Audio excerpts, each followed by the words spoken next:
So here we have another technical demonstration image, and if we hit play, I already have cached this 100 frame sequence, and you can see these two kind of tracker points moving in space. This we are going to use later just to show you how the bokeh and aberrations are dynamic in space and they change hue and shape. But in this case, I'm going to show you the Renoise motion vectors matte. So as you can see here, we have these two tracker points moving, and you have this sphere rotating in the center, right? So, and also this render has some render noise from the render engine. Is very high just to demonstration so you can see it. So here we have this image, and let's cycle through the channels. So we are going to have a depth channel, and we are going to have motion vectors. So the render itself, the RGB image, obviously doesn't have any motion blur from the render engine. So if we run this through ZOpticals, and for now let's disable the 3D bokeh tab, and let's apply motion blur. So as I was saying in some other videos, you need to shuffle the motion vectors to RGB. So now we have them in RGB there, and so let's quickly go to a tab that we haven't seen yet, but we need to go here to enable motion blur vectors. So let's enable these, and let's increase the motion blur until we see some blurring on the sphere, like so. So now we can see motion blur in this sphere and also in these squares here. So maybe we want to turn this into uniform and linear. This is never perfect, of course, but we can see that we also lose some noise detail. So if that's the case, you would go to the external motion vectors matte, and you have to check that on. Of course, you first have to enable jitter or grain. So let's do jitter now. So you are obviously applying jitter in the entire surface of the frame. So let's say that, for example, we were to be focusing on this area. Okay, let's enable actually the 3D bokeh tab.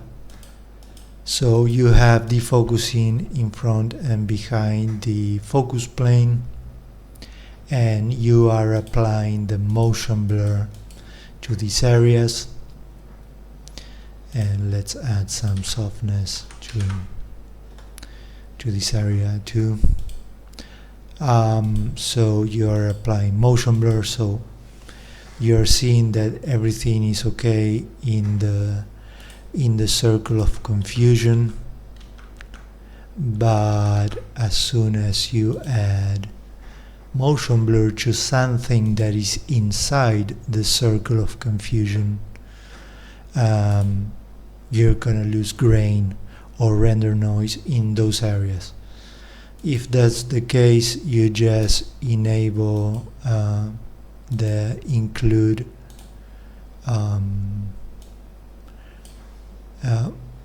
motion blur and matte.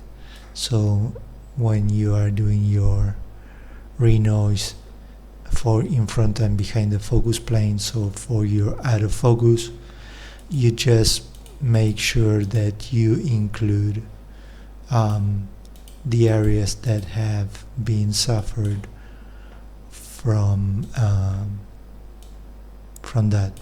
So again, let's say you're not including this, but you do your usual not including, and sorry because I know I'm getting a little bit convoluted here, but you say, okay, I don't want to duplicate the noise in these areas, just in front and behind the focus plane. So you do your treatment and you're happy with it, but then you apply your motion vectors and you lose renoise in a few areas of motion blur. You would go to renoise and you would include those areas back. Okay, so now everything is looking normal again. You also have these expand areas here, so you can kind of appreciate that in there, and you can soften those. So you are kind of going outside the area of the object a little bit and then softened it. And all of these interact with the rest of the control, so the intensity is going to work just as normal. And then maybe you want to decrease this value and you really want to match what the dieter is doing there. And so yeah, just to include those areas that are being motion blur, and you are introducing noise again to those areas. The same with these areas in motion blur for these areas that are actually being regrained because we are applying 3D bokeh. Kind of bear in mind that even if you are doing something in this tab, you might need to go back to the renoise one and enable the renoise for the motion blur areas. Thank you, and until next time.